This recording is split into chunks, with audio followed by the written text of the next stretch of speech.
ജമ്മു കാശ്മീർ പരാമർശ വിഷയത്തിൽ മുൻ Booker price ജേതാവും എഴുത്തുകാരിയും ആക്ടിവിസ്റ്റുമായ Arundhati റോയ്ക്കെതിരെ UAPA ചുമത്തിയ കേന്ദ്ര നിയമ നടപടി ആധാരരഹിതമാണെന്ന് കേരള സാഹിത്യ അക്കാദമി പ്രസിഡന്റും കവിയുമായ കെ സച്ചിദാനന്ദൻ പറഞ്ഞു. ലൈബ്രറി കൗൺസിലിന്റെ നേതൃത്വത്തിൽ തൃശൂരിൽ സംഘടിപ്പിച്ച വായന പക്ഷാചരണത്തിന്റെ സംസ്ഥാനതല ഉദ്ഘാടനം നിർവഹിച്ച് സംസാരിക്കുകയായിരുന്നു അദ്ദേഹം. എഴുത്തിനും എഴുത്തുകാർക്കെതിരെയും ഉണ്ടാകുന്ന ആദ്യത്തെ സംഭവമല്ല അരുന്ധതിക്കെതിരായ നടപടി.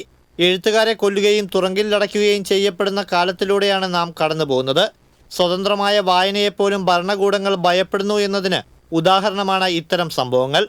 4 പ്രമുഖരായ എഴുത്തുകാരുടെയും പത്രപ്രവർത്തകരുടെയും കൊലപാതകം, MM കാൽബുർഗി ഉൾപ്പെടെ പൻസാരയും ധാബോൽക്കറും പത്രപ്രവർത്തകയായ ഗൗരി ലങ്കേഷും ഉൾപ്പെടെയുള്ളവർ വധിക്കപ്പെട്ടത് നാം ഇന്നും വിസ്മരിച്ചിട്ടില്ല.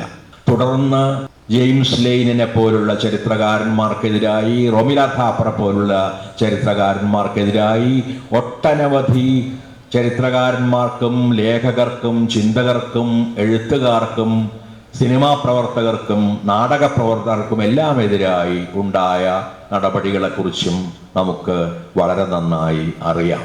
ഭരണകൂടങ്ങൾ പോലും സ്വതന്ത്രമായ വാക്കിനെ, സ്വച്ഛന്തമായ വിചാരത്തെ ഭയപ്പെടുന്നു എന്ന് തെളിയിക്കുന്ന ചില സംഭവങ്ങളാണ്. അസഹിഷ്ണുതയിലൂടെയാണ് മതമൗലിക വർഗീയവാദങ്ങൾ തുടങ്ങുന്നതെന്നും അദ്ദേഹം പറഞ്ഞു.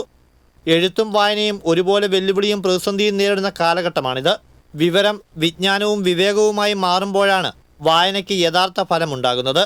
സംസ്കാരം കൂടുതൽ വ്യവസായമായി മാറുന്ന ഇക്കാലത്ത് സാമൂഹിക വളർച്ചയ്ക്കുള്ള ഊർജ്ജ കേന്ദ്രങ്ങളായി വായനശാലകളെ മാറ്റുവാൻ ഗ്രന്ഥശാല പ്രവർത്തകർ ശ്രദ്ധിക്കണമെന്നും അദ്ദേഹം അഭിപ്രായപ്പെട്ടു.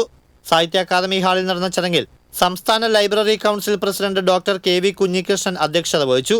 ജില്ലാ panchayat president VS Prince, assistant collector Amit, Sahitya Akademi secretary professor CP Aboobacker, DDE AK Ajithakumari, ജില്ലാ information officer N Satheesh Kumar, PN Panicker foundation ജില്ലാ secretary KG Baburaj, library council സംസ്ഥാന എക്സിക്യൂട്ടീവ് അംഗം P തങ്കം തുടങ്ങിയവർ പങ്കെടുത്തു. TCV തൃശൂർ.